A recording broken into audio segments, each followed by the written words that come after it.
The most dangerous weapon on Mount Olympus isn't a lightning bolt or a jagged sickle.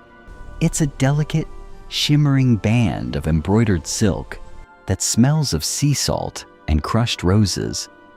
Imagine an object so potent that it doesn't just wound the body, but rewrites the very soul of anyone who looks upon it. This is the Cestus, the magic girdle of Aphrodite. It wasn't forged for war, yet it has toppled more empires than 1,000 bronze shields. It wasn't built for deception, yet it has made the wisest gods in the universe act like drooling fools in the dirt. When Aphrodite fastens this belt around her waist, she isn't just dressing. She's arming a nuclear thermal device of pure obsession. The mystery isn't in the fabric itself, but in the code woven into its threads. It contains every whisper, every seductive glance, and every desperate longing that has ever existed in the human or divine heart. Today, we are stepping into the glow of the girdle. We're looking at the master key to the Olympian ego, a weapon that once allowed Hera to trick the king of the gods himself into a catatonic state of desire.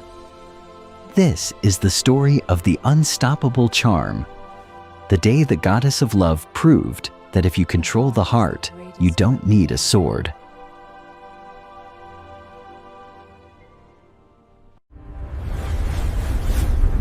Unveil the legends.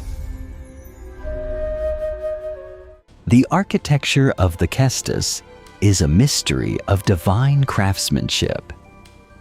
While most gods went to Hephaestus for armor that could withstand a mountain's collapse, Aphrodite went to him for something subtle. Hephaestus, the husband she constantly betrayed, used his most secret techniques to weave the girdle. He didn't use iron, he used vibrations. He captured the sound of a lover's first sigh, the heat of a blush, and the intoxicating madness of a secret tryst, and he hammered them into a physical form. It is described as a zone, a belt worn across the chest or around the waist, embroidered with all the charms. It possesses a biological override. When the girdle is active, the logic centers of the brain simply shut down. You don't decide to fall in love. You are forced into it. This is the out-of-the-box horror of the Cestus. It is a violation of free will.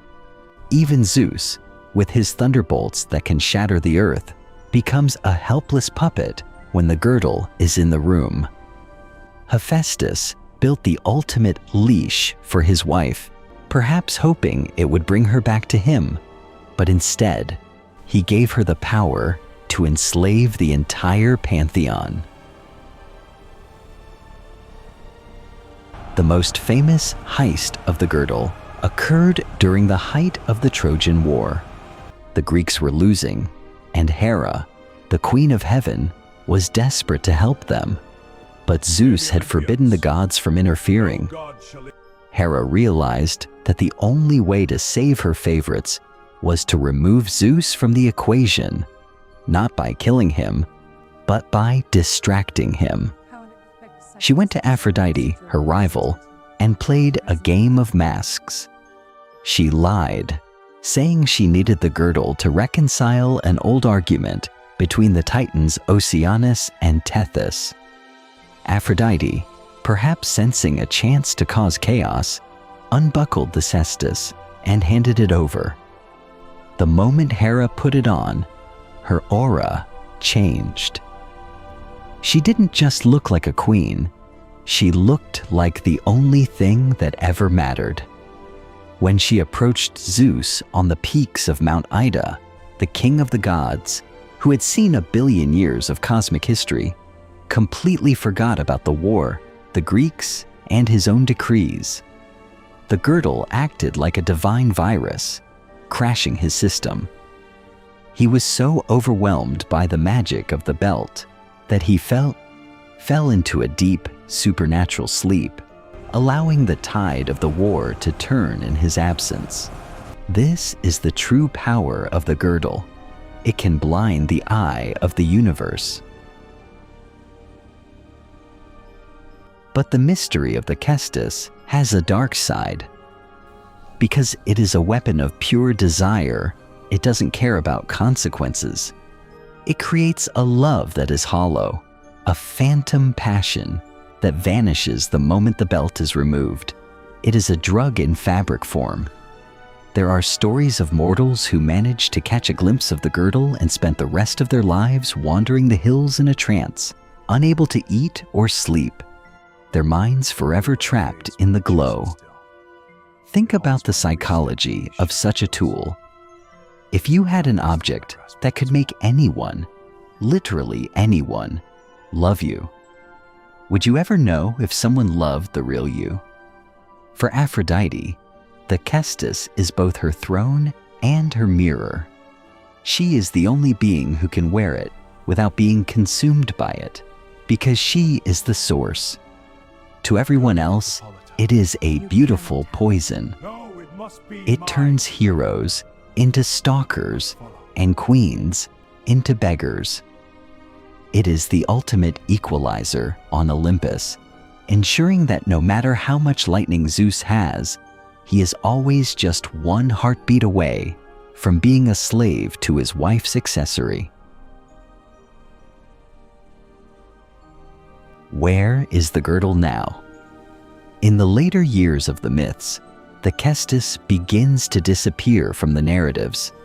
Some say Aphrodite hid it in a sea cave, guarded by sirens, fearing that its power was growing too great even for her.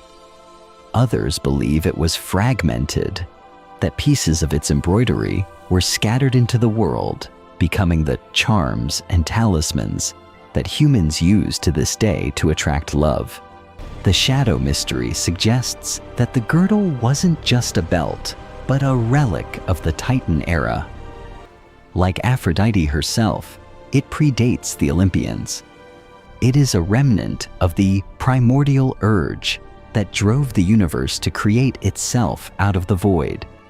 When you feel a sudden, unexplainable pull towards someone, or a spark that defies all common sense, the ancients believed you were catching a microscopic vibration from the girdle.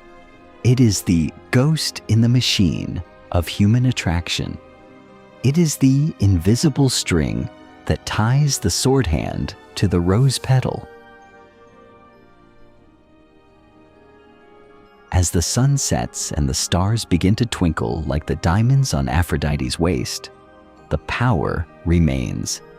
We have spent thousands of years trying to understand the science of love, but we are still just guessing at the threads. The magic girdle is the ultimate mythic mystery because it explains the one thing we can't explain: why we lose our minds for a smile. The next time you find yourself falling for someone you know is wrong for you, or you feel a passion that burns hotter than logic, don't blame yourself. Blame the silk. Blame the soot-covered god who wove the trap. Aphrodite is still out there, her hand resting on the buckle of the most powerful weapon ever made. She isn't interested in your wisdom or your empire.